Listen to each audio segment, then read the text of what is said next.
Okay? So, kining lesson, ato ning i-take up within 2 Sundays. Okay, so nanaba si Iman. Okay, so alang sa walay Biblia, naa sa screen, okay? So, atong dunganon sa pagbasa, kay duha ra man ni siya ka verse. Okay, John chapter 3, verse number 16 down to verse number 17. Ready? Read. For God so loved the world that He gave His only begotten Son, that whosoever believeth in Him should not perish, but have everlasting life.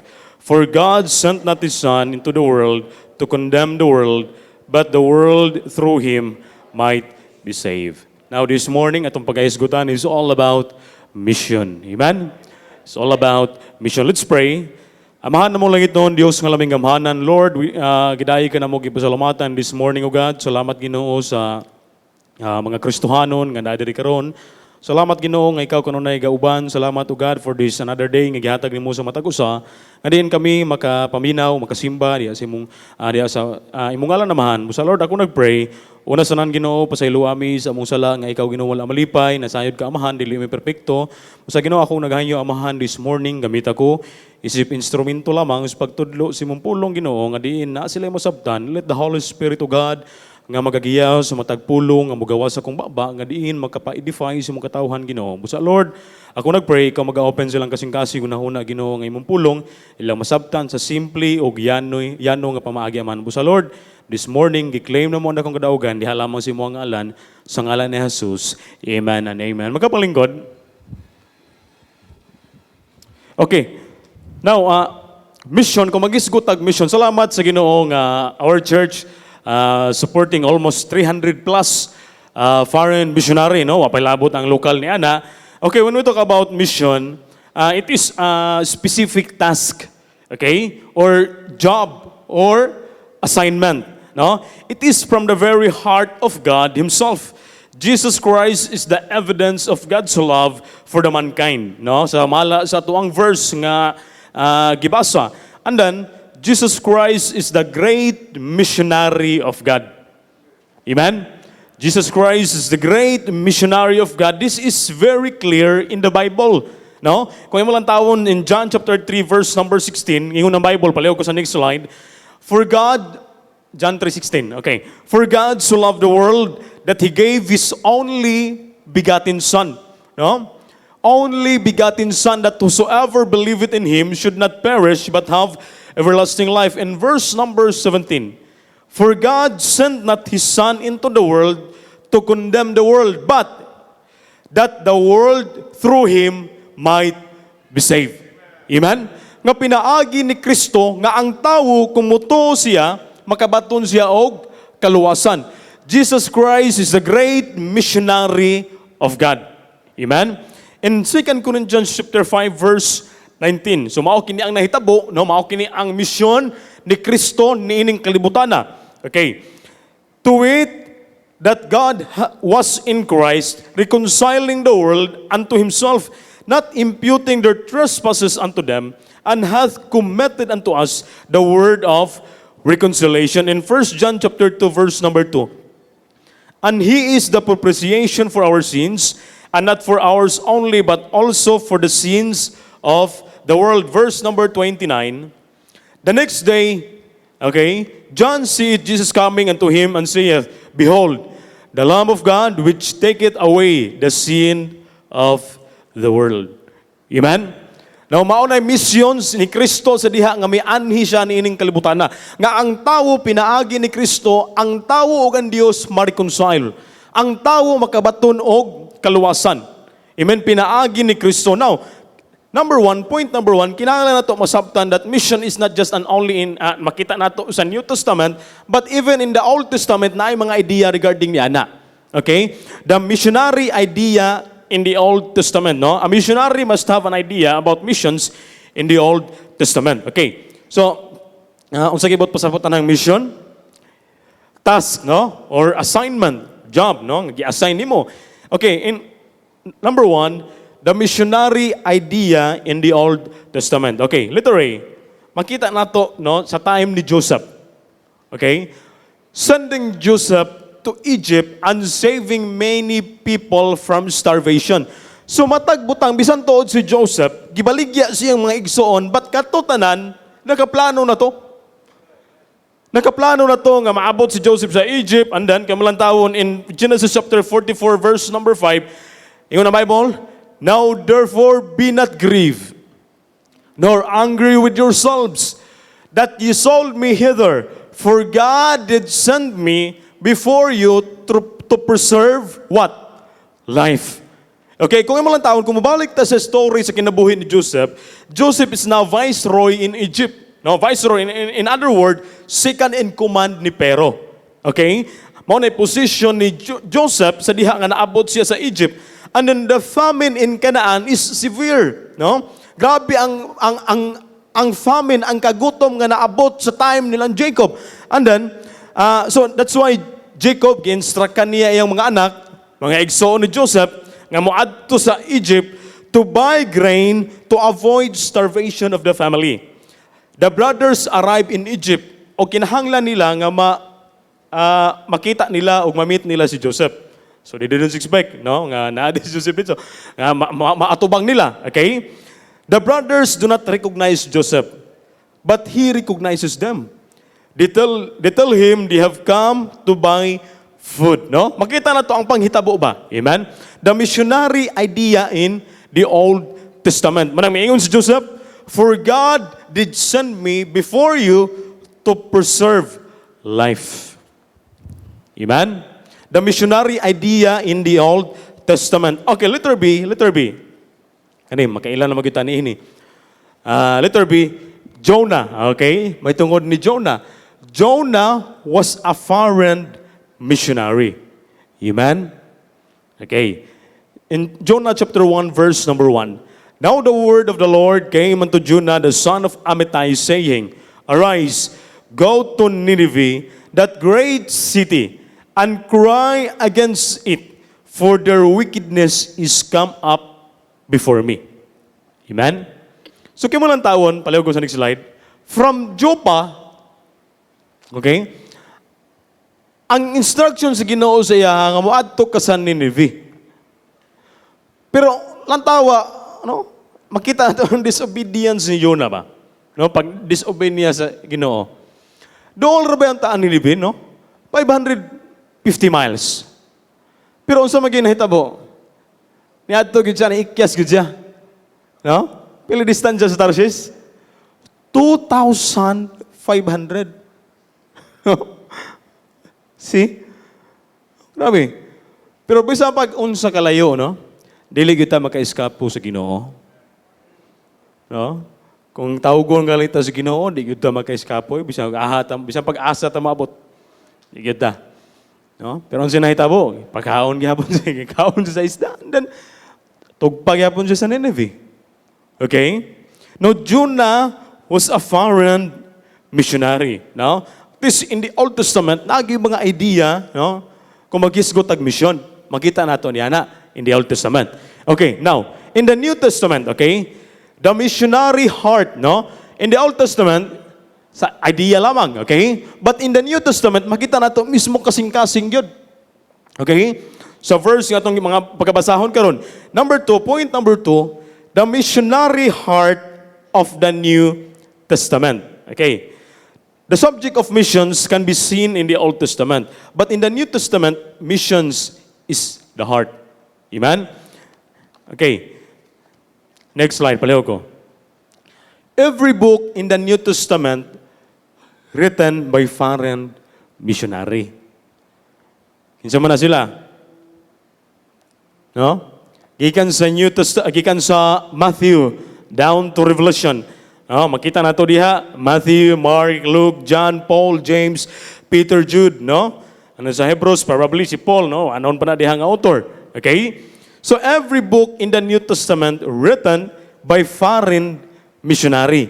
Kung magisgutag foreign, no? Kung magisgutag foreign, dili lang kay diri lang sa atong lugar, kundi niadto pa sa lain nga mga kanasuran. Okay, mo na siya foreign. And then all 11 apostles were foreign missionaries. Kinsa man to? Peter, James, John, Andrew, Philip, no? Judas Iscariot, later on, may betray man siya ni Kristo. Si Matthew, Thomas, James, the son of Alphaeus, Bartholomew, Judas, Thaddeus, okay? And Simon Zealot, okay? So, all 11 apostles were foreign missionaries. And then, every book in the New Testament written to a church was written to a church started by a foreign missionary. Like for example, kang Paul, you know? Makita nato kasagaran sa epistle ni Paul. Like for example, ingon sa dito, epistle, no? Ngadto sa Galacia, epistle ngadto sa Corinto. So, kimo lang tawon, kasagaran, no? Kasagaran sa mga nasulat, every book in the New Testament nga gisulat sa church was written to a church started by a foreign missionary. Amen? Okay, napa mo diha si Iman? Okay, God has one son and he was a foreign missionary. Amen?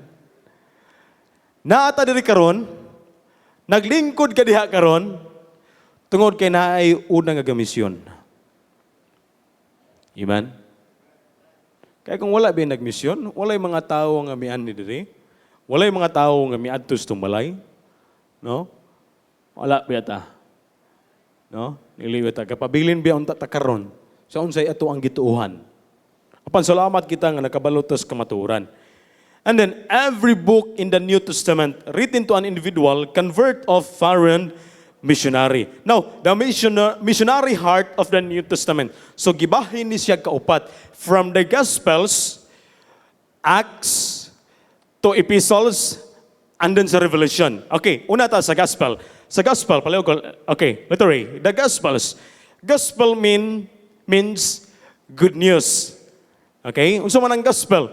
The death, wala pa, burial, and resurrection of the Lord Jesus Christ. Kaya kung si Kristo wala mabanhaw sa ikatulo ka adlaw, dili na matawag og gospel. Kung magisgot ta karon og death. Okay, death. Kamatayon.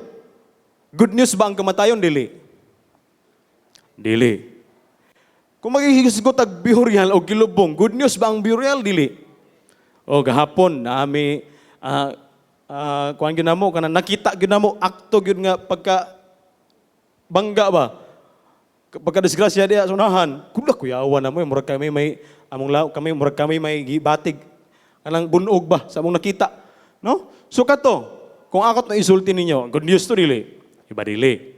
Okay, now, death, burial, but ang nikanindot ni ana, ikatulo, si Kristo na banhaw, and that's the good news. Amen? Okay, good news unsa man. Si Juan namatay. Ay, good news, dili na good news. No? Pero ang nakanindot, death, burial, and resurrection. Mao na ang good news. Amen? Okay, but the question is this. How can it be good news unless it is published? Unsao man natog batawag na good news, kung dili nato isulti, dili nato iproklamar. Ikaw ra mismo nasayod. Di ba? Wala ni mo gisulti. No? Unsaon pag-ingon sa uban nga good news ni kung wala nato gisulti. Munang mingon ng Biblia in Romans chapter 10 verse number 14. How then shall they call on him in whom they have not believed? Naa ang good news pero kung dili i-proclaim, dili lang gyud gihapon sila makabalo. Okay? And how shall they believe in him of whom they have not heard? And how shall they hear without a preacher? Unsaon nila pagkadungog ko walay magtudlo, walay magwali. So kinsa may dapat musulti niini? Sa good news, sa gospel, kinsa may dapat musulti niini? Kita. Amen? Well, pastor, dili man ta makaadto sa mga nagkalain-lain nga nasod. Pero through our mission support, aduna kitay kabahin ni ana. Amen? That's why kanunay tang gi-encourage si Pastor Ray nga musuporta sa mission sa kanang pamaagi, kita panalanginan sa Ginoo, and in fact naatay kabahin sa mga kalag nga naluwas didto. Amen? Okay. No? And how shall they hear without a preacher? Amen? In verse number 15. And how shall they preach except they be sent? As it is written, how beautiful are the feet of them that preach the gospel of peace and bring glad tidings of good things. No? May binay mga tao ba nga, no? Daghan na may mga tao na encounter nga problematic, kaayo, grabe ka, subo ka ilang kasing-kasing, pero one time nga nasiran sa pulong sa Ginoo, makita nato na kalipay. Amen? Na kalipay. Kaya I believe na yung mga tao nga naghulat na lang nga ato ang duulan. Naghulat na lang ba? No? Usahay kita lang bitaw, wala lang yun nato gi-proclaim ang gospel. No? Usahay, pildihon ta sa tuwang kaulaw. No? Pildihon ta sa atong kahadlok. Manang dili ta magasulti. Okay? Pero unsang may kasing-kasing ni Kristo sa diha nga nakita niyang mga tao. Matthew chapter 9 verse number 36. Ingon diha, but when he saw the multitudes, he was moved with compassion. Sa diha niya nga nakita niyang mga tao ba? He was moved with compassion on them because they fainted and were scattered abroad as sheep having no shepherd. Nakita niya ang mga tao nga nagkatibulaag na lang, so grabe gibati niya. Gibati niya og ingon siya in verse number 37, then saith he unto his disciples, the harvest truly is plenteous, but the laborers are few. No? Gamay lamang ang magbubuhat. In verse number 38, pray therefore the Lord of the harvest that He will send forth laborers into His harvest. So makita nato sa gospel. Okay? Mismo na agyod sa kasing-kasing bisan ni Kristo. He was moved with compassion. Okay? So mao kato the gospel, no? Unsa kanang gospel? The death, burial, and resurrection of the Lord Jesus Christ. And that's the good news. Amen? Pero how come nga matawag nato na siya good news kung dili nato iproklamar? No? Napay mga tao nga gahulat nga anda maminaw ni ana. Amen? Okay. Letter B. The book of Acts. Arita karon sa the book of Acts. Ang gasulat niya ni si Luke. Okay? The book of Acts. In Acts chapter 1 verse number 8. Makita na to ang gospel nga gisgutan diri. Ang kasing-kasing mismo sa pagsangyaw sa pulong sa Ginoo. Ingon siya, but ye shall receive power after that the Holy Ghost is come upon you, and ye shall be witnesses unto me both in Jerusalem and in all Judea, and in Samaria, and unto the uttermost part of the earth. So kung atong lang tao niini, okay. Kung atong lang tao niini, dili lang di ay kay sa, diri lang sa pikarang ano? Dili lang di ay kay, diha lang sa tubod. Singon sa Bible, and unto the uttermost part of the earth. Amen? Salamat nga natay foreign missionary diri, going to Armenia, si Pastor Tuper. Kadili lang diha lang, diri lang sa pikarangan, diri lang sa tubod, diri lang sa lanaw, but unto the uttermost part of the earth. Okay, now, okay, letter C, the epistles, bako ni ambak ni? Okay, the epistles, atong natawon from mga letter ni Paul. In 1 Corinthians chapter 9 verse number 16. Okay, unsa may kasing-kasing ni Paul? No, ang kasing-kasing makita nato bang kasing-kasing ni Paul. For though I preach the gospel, I have nothing to glory of, for necessity is laid upon me. Ye, woe is unto me if I preach not the gospel. Ingon siya, alaot sa ako kung dili nako itudlo iwali ang gospel. I hope natay no naan nga kasing-kasing, no? Nga makaingon gustong kaugalingon ba nga alaot gyud sa ako ang kaugalingon kung dili nako iwali ang gospel. Naanagod nato ang gospel. Naanagod nato ang good news. Di ba? Pero ato lang gi taguan ba kay mahadlok ta, maulaw ta. No? Pero unsa ingon si Paul? Woe is unto me if I preach not the gospel. Okay? And verse number 17. For if I do this thing willingly, I have a reward. But if against my will, a dispensation of the gospel is committed unto me. Unsa may ibot pasabot ni ana? Unsa may ibot pasabot ng word nga dispensation? Kamo lang tawon division, allotment or part or portion. Kung buhaton nako ni nga kinasing-kasing, willingly with my sa akong tibuok nga kasing-kasing, I have a reward. But if against my will, mibuhat ng ganit tungod kay murag napugos na lang ta, no? A dispensation of the gospel is committed unto me. So may bot po sa bot na sama ra nga ning himo ka og division sa gospel ngadto sa tawo. Kung gibuhat nimo nasupak sa imong kabubuton. Hello? A dispensation of the gospel is committed unto me. In verse number 18, what is my reward then? Verily that when I preach the gospel, I may make the gospel of Christ without charge, that I abuse not my power in the gospel. Now, the book of Revelation, okay, in the Revelation. In Revelation chapter 7, verse number 9, and this I beheld, and lo, a great multitude which no man could number, of all nations and kindreds and people and things, stood before the throne and before the Lamb, clothed with white robes and psalms and palms in their hands, and cried with a loud voice, saying, Salvation to our God, which sitteth upon the throne and to the Lamb. No? Makita na to, but even sa Revelation, sa pinadayag, still naagid gihapon ang sa kasing-kasing ang kaluwasan ngadto sa mga tao. Amen? Napamudiha? Okay, now, point number 3. Okay, apit ng oras. Point number 3. The Great Commission. Okay, the Great Commission. Bot pasabot, it is an instruction, command, or duty given to a person or group of people. Task, job, or work. Now, when we speak Great Commission, we speak of the great responsibility given to the church. Amen? Kung magisgot ta og Great Commission, nagisgot ta og usa ka dako nga responsibilidad nga gihatag ngadto sa simbahan. Insa man na nato gihatag nato. Amen? And then this commission is given 5 times after the resurrection of Christ and before His ascension. So kalima kini no gihatag kalima kini gibalik kalima kini kabisis gihatag kini nga commission no after sa pagkabanhaw ni Kristo og before sa iyang pagbalik pagkayab dito sa langit. Okay.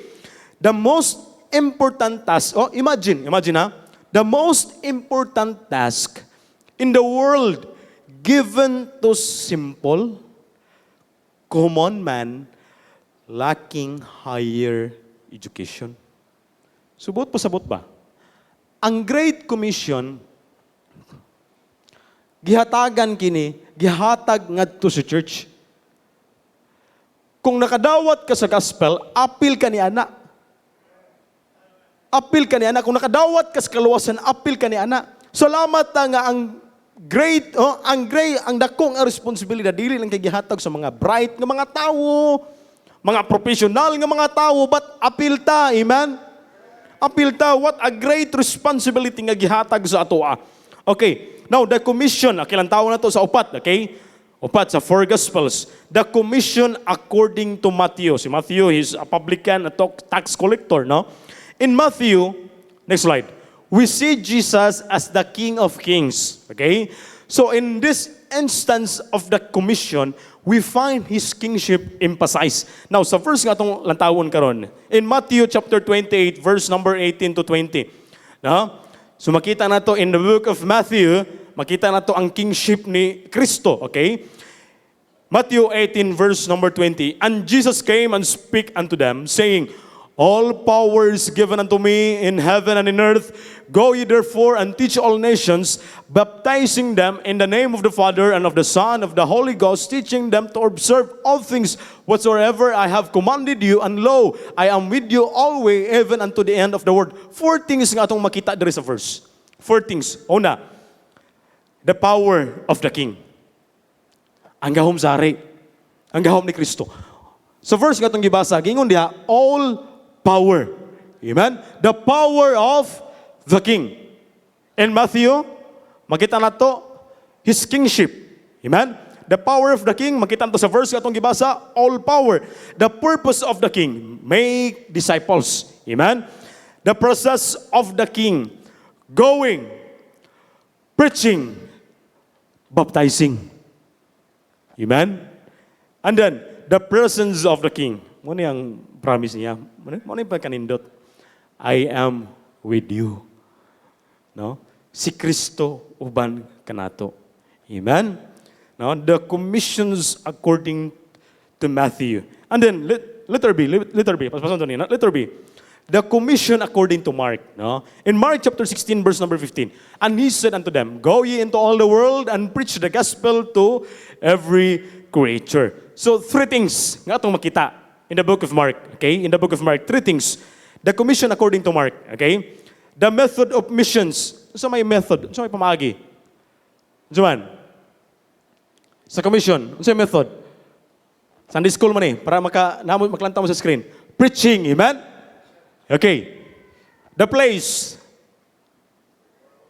The world. Not only local. No? The world. Tibuok yun. Amen? The message. Ang sa mensahe? The gospel. Amen? The gospel. Muna ka ng mga missionary nga nangadto sa kalain-lain nga lugar. Wala na niadto rito para manarbaho. No? Niadto na dito aron sa pagsangyaw sa pulong sa Ginoo. Amen? Okay, letter C. The commission, no? The commission according to Matthew, the commission according to Mark, no? Makita na to, there are 4 things kang Matthew, 3 things kang Mark, and then kang Luke. At ilang tawon na to kang Luke. Okay, kang Luke. In Luke chapter 24, verse number 44 to 45. And he said unto them, These are the words which I spake unto you while I was yet with you, that all things must be fulfilled, which were written in the law of Moses and in the prophets and in the Psalms concerning me. Then opened he their understanding, that they might understand the scriptures. In verse number 46 down to verse number 47. And said unto them, that thus it is written, and thus it beloved Christ to suffer, and to rise from the dead in the third day, and that repentance and remission of sins should be preached in his name among all nations, beginning at Jerusalem. And ye are witnesses of these things. Behold, I send the promise of my Father upon you, but tarry ye in the city of Jerusalem until ye be endued with power from on high. Now, na mga butang atong makita diri sa verse atong gibasa.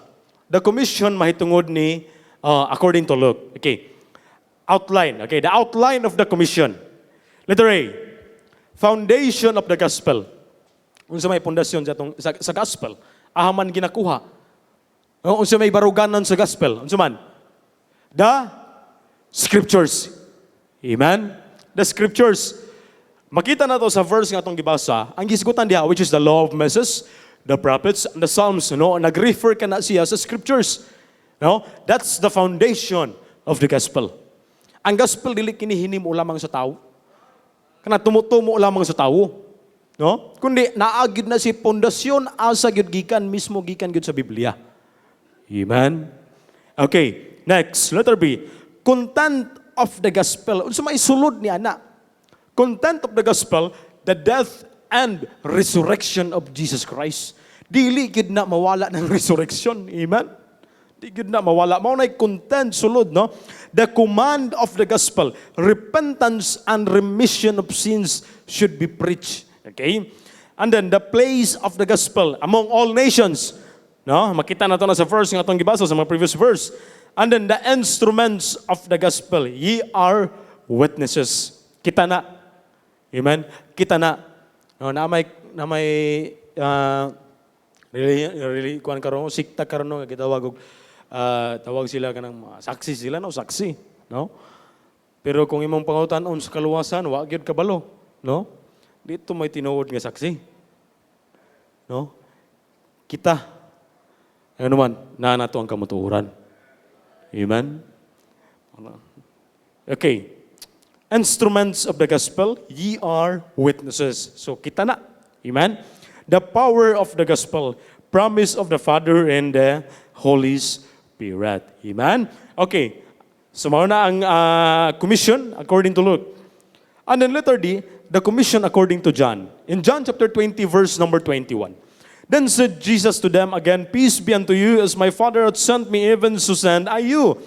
And when he had said this, he breathed on them and saith unto them, Receive ye the Holy Ghost. Whosoever sins ye remit, they are remitted unto them, and whosoever sins you retain, they are retained. Now, unsa may makita nato sa commissions nga according to John. Okay, 4 things gihapon. Example. Kisa example, as the Father had sent. Father is a great example when we talk about mission. Amen? Naatay sumbanan. May buhat tanining mission, naatay sumbanan. No? Dili lang kay ni sa church lamang, no? Apa naagyud tay sumbanan niini. As the Father had sent. Amen?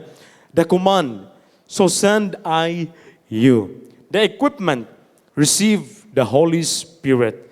The mission, remit sins. No? Mga tao maghinulsol, no? Mao na yung mission nga ang mga tao maghinulsol aron makabaton sa kaluwasan. Yung ang Biblia, nga nang wala pa mibalik ang Ginoo. Nga unta ang tanang tao, no? Ang mga tao sa tibuok kalibutan makabaton sa kaluwasan. Pero sa unsa man nga pamagi, mo nang gikinahanglan nga naay mo representar sa church moadto sa nagkalain-lain nga lugar aron magwali sa pulong sa Ginoo. So pastor, unsa man nga mahimo kung kabahin niya na through supporting missions mo na gitawag og faith promise offering. Ang atong faith promise offering, dili sumala sa gingon ni pastor, dili na gastoon sa local church.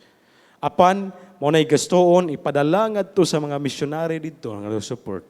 Ang nag-mission, amo na i-support nato. Try to imagine ka naa sila sa laing lugar. Wala ba parinti nila dito? No, wala dili pagali ang lingwahe nila, kinalam pa nila tun-an. No? Pero ulisod kayo wala sila kwarta dito. No? Try to imagine. Di ba? May lagang pagparader kay pwede raman ta makabaylog bugas, pailawatag bugas diya, parinti na bitaw ta pero dito. No? Laing istorya, laing lingwahe, di ba lisod? Nya gula na magkaapiki dito, mo nang manguli na sila.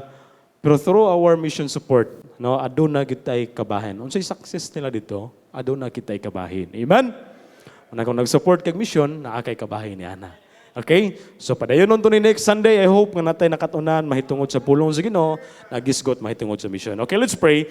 Lord, salamat sa imong pulong, ikaw may mag-bless niya to sa ngalan ni Jesus. Amen and amen.